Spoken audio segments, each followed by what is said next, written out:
Everyone, it's a beautiful day. So may bago nga pala akong string ngayon ng gabi. Bali, ito nga palang tubig na to ay inimba ko nga pala sa aking ref tub. So dito lang talaga ako kumukuha ng mga pampalit ng tubig para sa aking mga isda. So yung bago ko nga palang isda ngayon ay yung full gold gapi. Matagal na nga pala ako naghahanap nito. Then ngayon ko lang to nahanap. Bali, may buyer na pumunta pala sa akin dito. Tapos nabanggit niya nga sa akin na meron siyang full gold na gapi. So yun na nga. Sa halip na bumili siya sa akin ng gapi, why not magpalit kami ng gapi na bibili niya? So yung gusto niya nga pala bilhin sa akin na gapi dito ay yung blue panda na dwarf. So yun, pinagpalit namin doon. Trio yung binigay niya sa akin na full gold gapi. So yung string nito ay galing pang Malaysia, ang alam ko kung hindi ako nagkakamali.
So, after 30 minutes, pinakalwan ko na nga rin dito yung mga full gold gas. So, medyo nag-a-adjust pa sila dyan kasi lagi sila nasa ilalim ng tubig.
So, sa mga oras nga pala na to, medyo malalago na yung halaman ng nanay ko. Saka dito ko rin isa-set up yung bago kong mga ref tub na nakuha.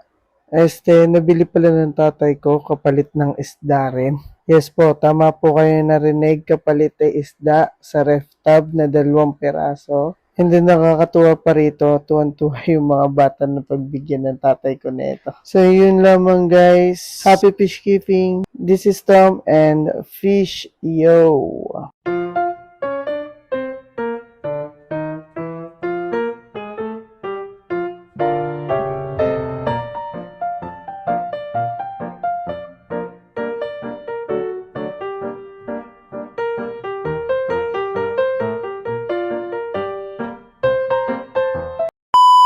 So what's up guys? So pause ako ngayon. Tingnan nyo. So may bago akong ref tub na ilalagay doon sa extension ng Tomasho Backyards. Medyo parami na ng parami yung ating mga tub. Nating mag-expand kasi padami na rin ang padami yung bumibili sa atin ng mga isda. And padami rin ang padami yung mga isda natin. So sa mga susunod kong mga vlog, ipapakita ko sa inyo yung itsura na ng magiging Tomasho Backyard natin. So, let's start. Let's go na! So, yun guys. Ay, nako.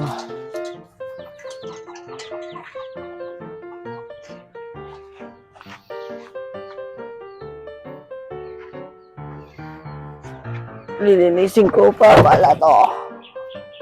Gaan lang pala. Ako mabigat. Iluhin ko na lang.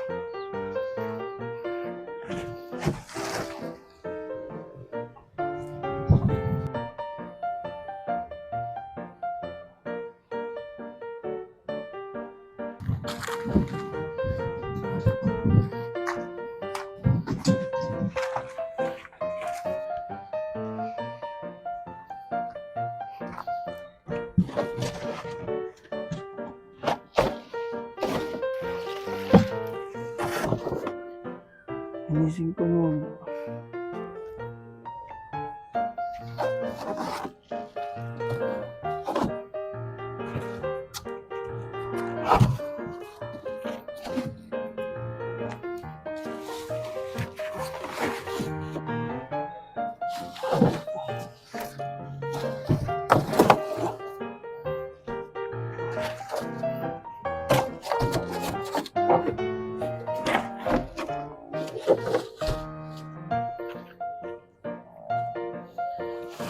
Dalawa, ari.